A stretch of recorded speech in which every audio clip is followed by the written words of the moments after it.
Born and raised here in Toronto, and went to school, went to university, and I eventually became a high school teacher, and I taught English history guidance for a number of years. I was also a social worker. I was a protection worker with the Children's Aid Society. And then when I was 51, I took an early retirement, and I wrote a book and did various things.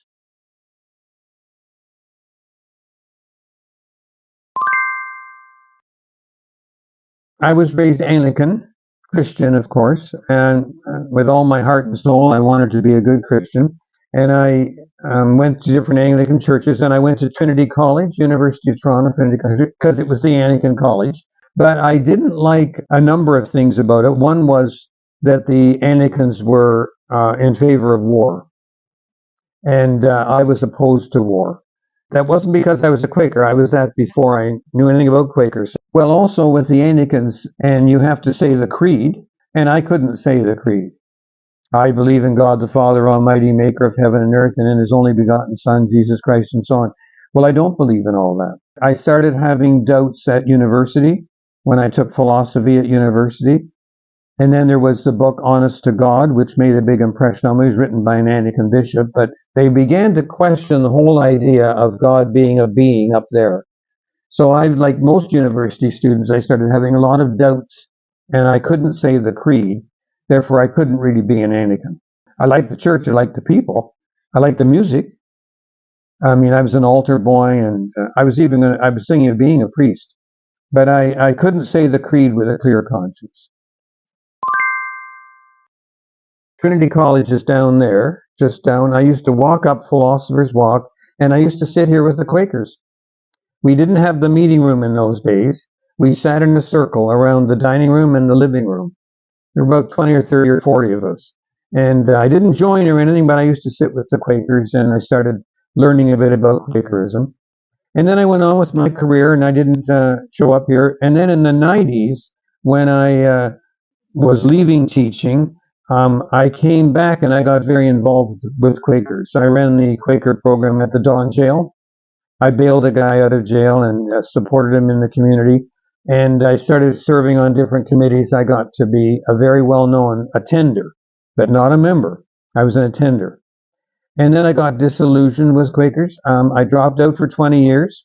I wasn't really mature enough to live the Quaker lifestyle at that time. I was very involved. And then I couldn't find a friend here. I couldn't get a sense of community. I didn't feel appreciated. I helped a person on her election campaign. I worked my heart out to get her elected, and she got elected, and she never even thanked me. Never even thanked me. And there were a lot of things like that. And I thought Quakers are a bunch of selfish mystics, and it's not the community for me. So I drifted away for 20 years. And then I saw that picture of the boy that drowned. His family was trying to get from Turkey to Greece. And I thought, I've got to do something. So I thought the Quakers would have a refugee committee, a refugee sponsorship committee. So the next Sunday I was back here. I came back, I found out there was a refugee committee. I went on the refugee committee. I sold my house. I took an apartment. I simplified my life. And 2 years ago, I was at the airport when we brought our first family here. So I thought, wow, John, you did a good thing. You helped bring this family to Canada.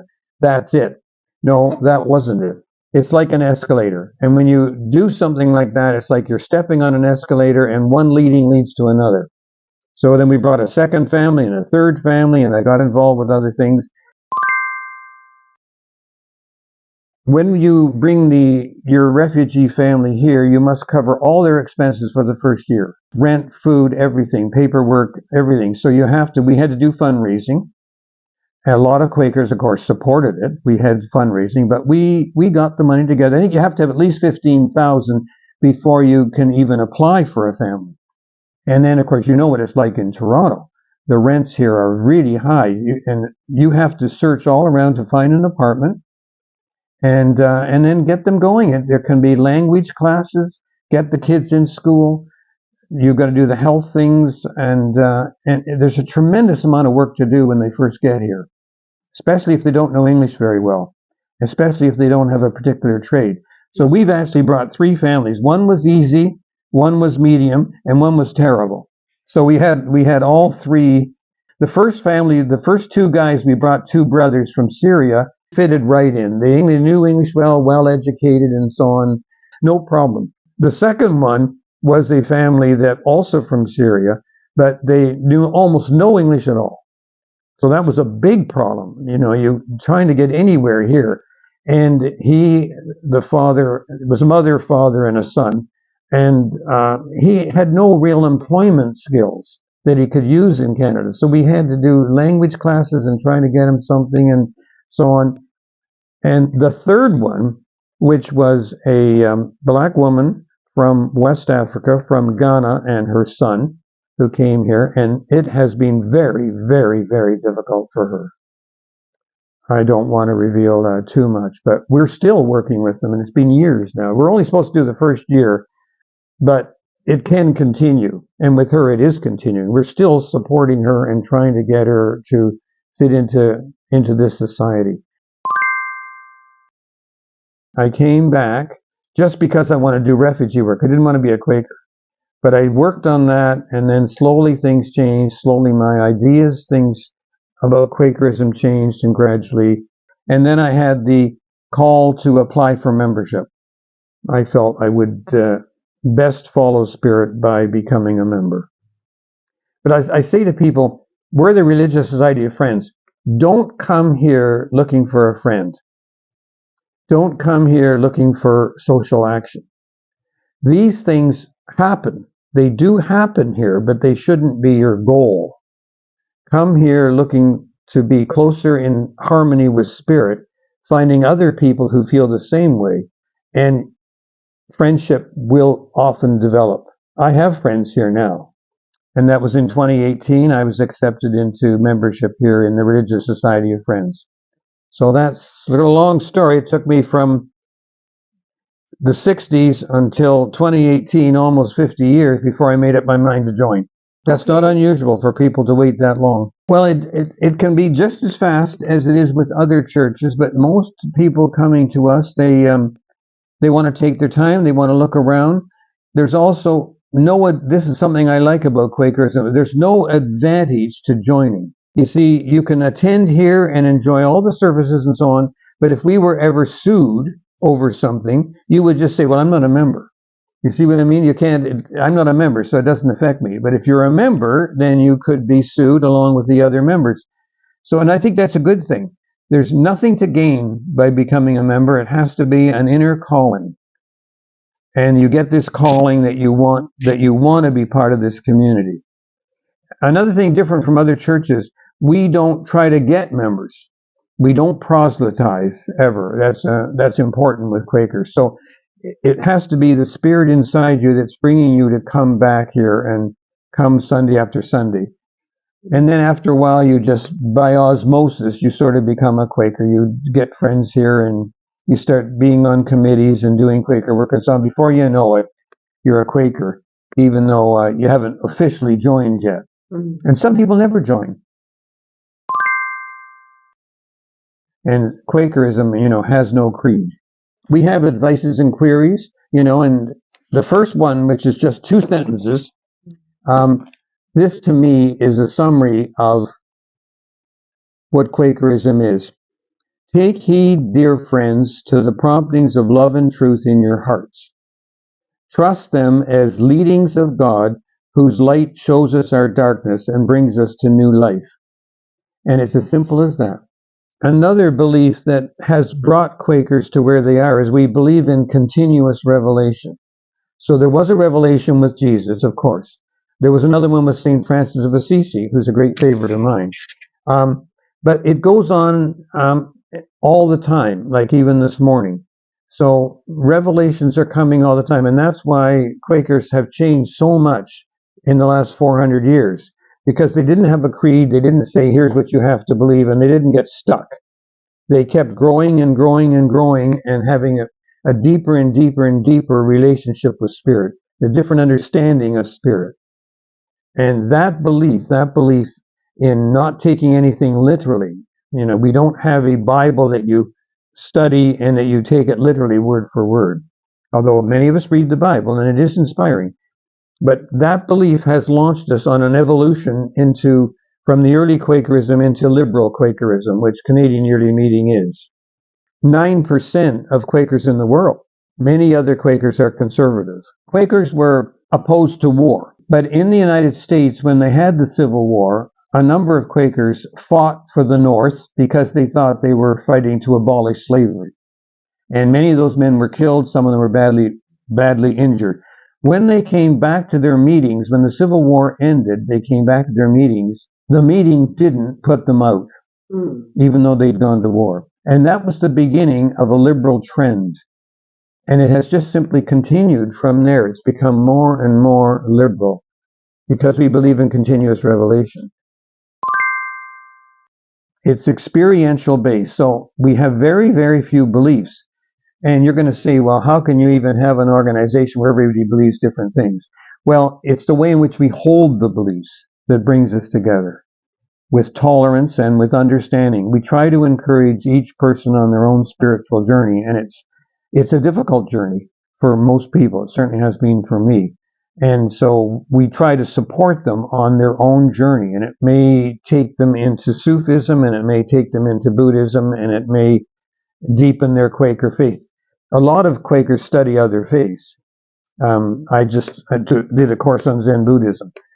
You often will find out more about your religion by studying other religions, and you can see the subtle differences. Well, we're called the Religious Society of Friends. We're not just the Society of Friends. We have a member of our meeting here, Dan, who has been a Quaker for a long time, but he does not believe in God. And so he has become involved in a humanistic organization. There's one at the University of Toronto. He's also been going up to this church where the female minister doesn't preach the gospel. He's an atheist.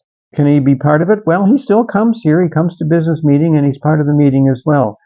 Like even when I gave you the advice and queries, it was saying that you receive leadings of love and truth in your heart. And it says, trust those leadings as leadings of God, whose light shows us our darkness. You see, so right there's an implication that these leadings are coming from God. But what is God?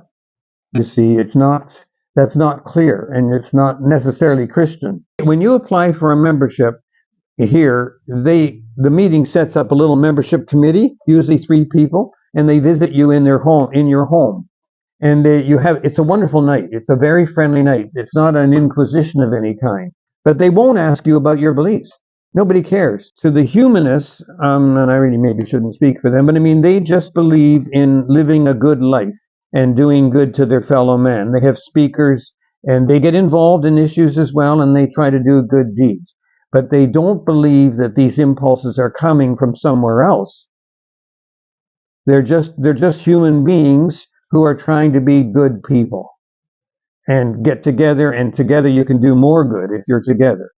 Whereas we are a religion. We believe that these impulses that are coming from the heart are coming from somewhere.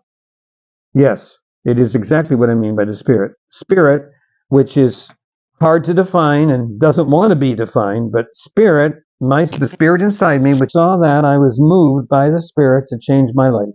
Yeah, but it's mine and not mine. It's in me and it's not in me. You can use any word you want to use. You could call it an energy, a spirit, something, but it's not up there. It's down here, in here. It's up there as well. It's up there and it's here and it's here and it's around me, it's under me, it's above me. It doesn't have any location, but it's some spirit inside me. And this is what Quakers go by. They go by experience. I wouldn't be saying this to you if I didn't experience this, right? I'm experiencing Spirit moving me all the time and trying to follow it. And that's the only belief I have. And it's not even a belief. It's an experience. People in our meeting here who have experienced the coming of the Spirit and changed their lives. We have a unique form of worship. We have a unique business meeting. We don't vote.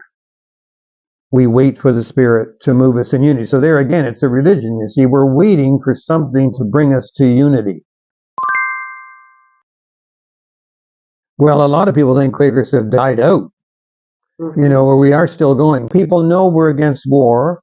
I think they know we sit in silence and worship in silence. I think people know that, but they don't know much beyond that. They don't know a lot of Quaker history and actually how a Quaker meeting operates, We don't proselytize the way Mormons and Jehovah's Witnesses do. We don't go out and grab people and try to get them to come in. If you don't come back, no one's going to call you. Well, as I say, the meeting is aging, and so a lot of us are running out of energy now. And if you look at our membership, it's like an hourglass. So there's a whole bunch of old, there's nobody in the middle, and there's a whole bunch of young people now coming. Especially, we have this LGBTQ worship group on Friday nights. It's bringing in a whole bunch of new young people. The only group that we seem to appeal to is the LGBTQ community, because they've had bad experiences with the churches, and they find it tolerant here, very tolerant here. So our meeting is becoming more and more gay. It's probably about 30 to 40% now LGBTQ. We believe there is that of God in every person, and that includes gays. So you see, there's no disharmony there. You can come here, you're somewhere on the gay spectrum, and it's a huge, huge spectrum now, somewhere on that spectrum, but you'll be made welcome here. You can worship here. No one cares about your sexual orientation. That's what they're looking for. Well, this is the amazing thing. These young people, you know how every generation rebels against the remnant. So there was my generation, of course, and then, the generation younger rebelled, you see, and pulled out of religion. Now their children are coming back to religion. They're rebelling against their parents. You've got these young gay people on a Friday night, which is usually a party night, 7:30 on a Friday night. You'd think they'd be going to parties or something. And they're coming here to worship. And then afterwards they have afterthoughts or worship sharing afterwards. Yeah. They probably wouldn't use that word, but the answer is yes, they are looking for God, or God is looking for them. We just trundle along. We are holding our numbers here. It went, as I say, it used to be around 400, went down to, we have about 100 members and 100 attenders. And those numbers are holding only because of these young people that are coming now. Otherwise, we're caught in the same secular age as all the other religions. People are very wary of organized religion. They've had some bad experiences, and they're looking for spirit for sure, but they're not necessarily looking for religion. Well, that's a good way of getting away from the notion of God being a person. If you're a noun is the name of a person, place, or thing. But a verb isn't. You see what I mean? A verb isn't a thing. It's a movement. It's something inside that moves you. So spirit, which I love, I love spirit passionately, but spirit has no face, no image, no person. It doesn't have a specific place. It's there, but it's not there. It's not a concrete thing. So to me, God is just something that happens, like following the promptings of love and truth inside you. It's a process that happens, and people want to label it as God, which is fine. If you need to do that, you need to do that. I tend to avoid that word. And so it's interesting to say God is a verb for you. Well, Quakers, are known for social action, more than the Buddhists are. Now, the Buddhists are our brothers in the peace movement and so on. The Buddhists meet here on Tuesday nights. But there's something about Quakerism that leads people to want to make society better. William Penn was very strong on that, So most of us in the meeting here are involved in some form of peace and social action. We have a refugee worker here, Eusebio Garcia. He's in his office there right now. And people are coming here every day to see him. Now, he is a service that we provide to refugees in Toronto. Free service. And he'll even do income tax, things like that. But he helps with housing and so on. He also goes to the detention center. Some refugees, when they come here, are held in the detention center, even children. And he's the only one in the city who's allowed to visit there. and see what the conditions are. So we have a long history of working with refugees. We're also quite involved in indigenous reconciliation. So we're very interested in that as well. And of course, we're interested in the peace movement. Mennonites and Quakers, there's a university group and so on. We work together to try to prevent war and to help the victims of war. We're also, because Quakers were persecuted so much in the early days, and like Fox was in jail all the time. And jails were terrible in those days, you know. Someone had to bring you food and so on. We're also very interested in jails and justice, and in changing our justice system from being a punitive system to being a rehabilitation system.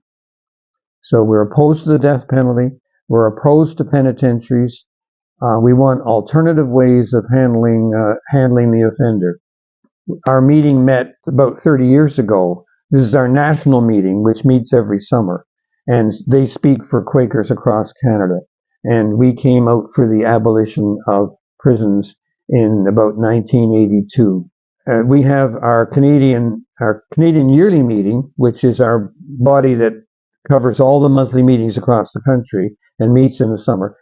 It has Canadian Service Committee, and that's our national body that works on these issues. They have an office at the United Nations, and they work on these issues to try to improve the world. Individual Quakers are all involved in a lot of things too. You know, we have a homeless committee here. We have an anti-racism group. And you probably know Lynn Adamson. She's the best known Quaker in Toronto for all her work on the environment. She's just been appointed the chairperson of the City of Toronto Environment Committee. Well, we've been working on that for a long time. One of the unfortunate things was that Quakers started one of the first penitentiaries, because in the old days, when you did something wrong, they put you in the stocks and people threw garbage at you. And the Quaker idea was that's inhumane. You should put someone in a place. Penitentiary means penitent, right? Means sorry. Put them in a place with a Bible and proper housing, and they would become penitent for what they did, and then you would release them, you see. That was the theory. Well, you know that doesn't work. Hardly anybody comes out of a penitentiary a better person.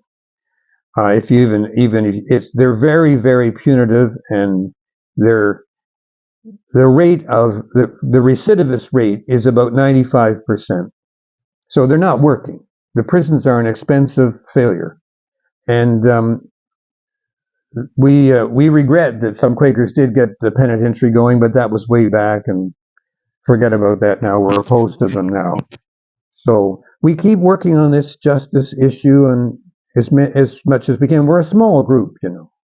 So we have to join with allies, like the John Howard Society. That's a picture of Elizabeth Fry up there. The Elizabeth Fry Society. We have to join with these organizations to keep pressuring the government, like we're pressuring them about that solitary confinement, which drives people crazy, especially Indigenous people.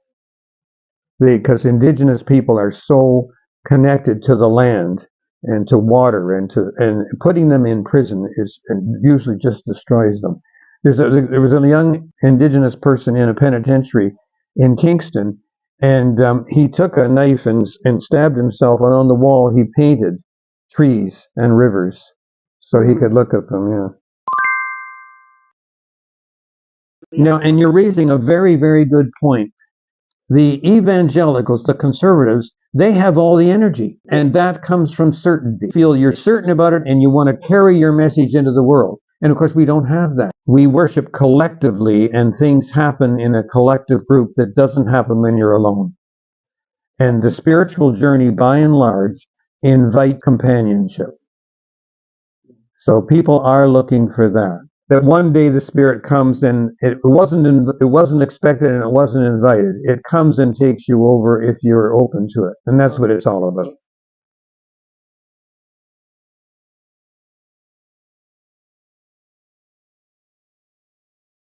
我在海边建了我的房子，请注意，不是在沙滩上，不是在流沙上，我用岩石建造了它，坚固的房子，在强大的大海边，我们很熟悉，大海和我是好邻居。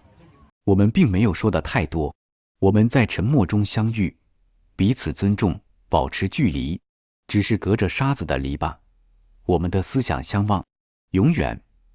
沙子的篱笆是我们的屏障，总是沙子隔在中间。然后有一天，我仍然不知道它是怎么发生的，大海来了，没有警告，不受欢迎，甚至不是突然而迅速，而是像酒一样在沙滩上移动。与其说是水的流动，不如说是血液的流动，缓慢，但是来了。我想到了逃跑，我想到了溺水，我想到了死亡。在我想的时候，海水爬得更高，到达了我的门口。那时我才知道，不用逃跑，也没有死亡，没有溺水。当大海来找你时，你们不再是邻居了，熟悉友好的远距离邻居。你把房子换成一座珊瑚城堡，你学会了在水下呼吸，